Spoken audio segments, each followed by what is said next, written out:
Morning! Yan, gising na yung mga kasama natin. Puyat. Dahil sa bonding na masaya. Ito, dito kami sa Camp Kabakilan. Nandito ako sa parang mga manggahan. May parking space dito. Kaya dito, hindi nyo na kailangan din magdala din ng mga duyan. Kasi meron silang duyan dito. Nakasabit. Ayan, oh. Ito isa nga. Yan. Tapos ito yung isa. Ayan.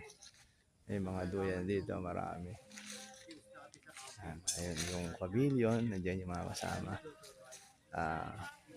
Ating pam, luluto na ng breakfast. Doon yung aming tent area. So umaga na, dito kami natulog. At mag breakfast muna kami. Good morning!